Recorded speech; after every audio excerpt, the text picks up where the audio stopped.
Hello, brave créatif, j'espère qu'on se porte bien en ce moment. Alors, devant moi, j'ai cette image du ciel dont je souhaiterais faire une décomposition. Alors, nous avons plusieurs logiciels en design graphique qui nous permettent de le faire, mais plusieurs de ces logiciels aussi vont nous faire galérer parce qu'il ne sera pas évident. Surtout Photoshop, franchement, pour certains types de versions, il ne sera pas possible de faire la décomposition de cette image utilisant un Photoshop. Donc, directement, nous allons ouvrir cette image sur Adobe Illustrator, qui est un logiciel vectoriel. Ça veut dire que nous allons faire ce qu'on appelle la vectorisation de cette image. Il y en a plusieurs formes de vectorisation et nous devons voir ensemble sur le logiciel Adobe Photoshop. Donc, là, je dois donc ouvrir mon image utilisant Adobe Photoshop, Adobe Illustrator, pardon. Donc là, je suis sur Adobe Illustrator. Là, je suis sur Adobe Illustrator. Je dois recadrer pour rester dans le plan de travail. Alors, lorsqu'on a une image, nous avons cette image et nous pouvons également avoir une autre image qui a une seule couleur ou deux couleurs. Mais cette image, c'est une image en quadrichromie. C'est une image qui a plusieurs couleurs. Alors, qu'est-ce qu'il faut faire? Il y a la technique de vectorisation lorsqu'on a une image à plusieurs couleurs et la technique de vectorisation lorsqu'on a une image, lorsqu'on voudrait transformer une image tout simplement en un vecteur monochrome, c'est-à-dire en noir et blanc. Je prends l'exemple, je vais par exemple sur Internet, je prends l'exemple de ceci, par exemple, ça. Je fais un clic droit, je copie et je viens coller sur Adobe Illustrator. Voilà. Donc ici, nous constatons deux images différentes. Ici, c'est une image en deux couleurs, en une seule couleur, avec du blanc. Et là, c'est une image en plusieurs couleurs. Il est impossible de compter le nombre de couleurs présentes dans cette image. Il est pratiquement impossible de compter. Et pourtant, là, nous voyons, nous avons une couleur bleue.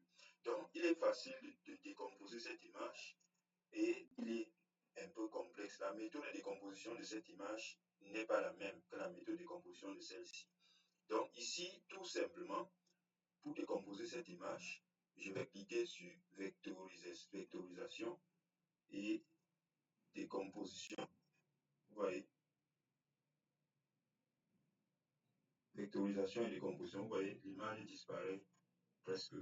Alors, qu'est-ce que je fais? Je peux faire clic droit et je clique sur isoler les images sélectionnées. Je double-clique dessus. Vous voyez, là, c'est difficile. Je vais donc venir dans vectorisation de l'image et vectoriser par exemple en niveau de gris ou bien en 6 couleurs. Voilà. Après la vectorisation, qu'est-ce que je fais? Je clique sur décomposer. Vous voyez, là, je double-clique. Vous voyez, là, j'ai déjà fait, je suis en train de faire la décomposition. Voilà. Vous voyez, là, j'ai décomposé mon image et voici ce qui reste. Vous voyez, là, c'était simple. OK. Je laisse cette image et je viens continuer avec notre ciel. Là, nous avons le ciel et on voudrait décomposer. Le ciel est en quadrichromie et nous allons donc détacher élément par élément. Le logiciel va aller utiliser des vecteurs pour creuser et sonder l'image afin de savoir quelle est la quantité de couleurs composées dans cette image. Et pour cela, nous allons faire une forme de vectorisation.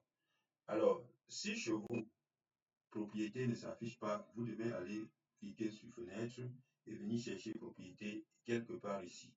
Alors, puisque propriété s'affiche déjà, nous allons donc cliquer sur vectorisation de l'image. Je clique sur vectorisation de l'image, mais Comme nous ne voulons pas vectoriser en noir et blanc, je vais sélectionner donc vectorisation en 6 couleurs.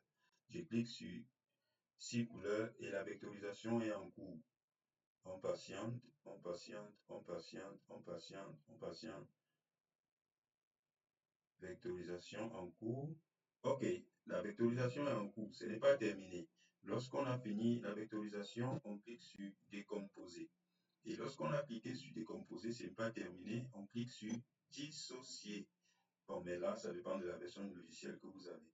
Très bien. Lorsqu'on a cliqué sur dissocier, vous allez donc remarquer que je peux détacher donc élément par élément. Vous voyez, je peux détacher élément par élément. Vous voyez la quantité de couleurs contenues dans cette image. Vous voyez, regardez, regardez, je peux détacher élément par élément. Voilà. Quel est le but de cette vectorisation? La vectorisation, ici, nous pouvons avoir une image bien ce ciel et nous pouvons utiliser une seule partie.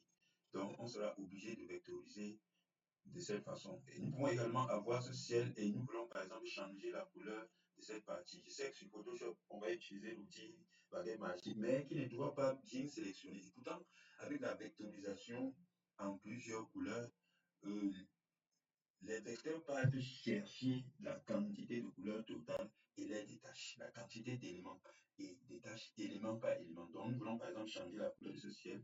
On peut tout simplement sélectionner. Ensuite, on vient chercher une couleur et on l'attribue comme ça. Donc, voilà la raison pour laquelle on peut se décider de détacher ou de vectoriser. Au lieu d'utiliser l'outil plume détourée, on ne détourne pas tout. Donc, voilà la puissance de ce logiciel Adobe Illustrator. Il est capable de faire ce genre de travail dont Photoshop pour certaines versions ne pourront jamais le faire. Merci et à très bientôt pour la suite des événements. Mais restez toujours créatif. Je vais reconstituer mon image en sortant. Voilà, je reconstitue mon image, je reconstitue. Très bien, j'ai mon image. Ok, à très bientôt.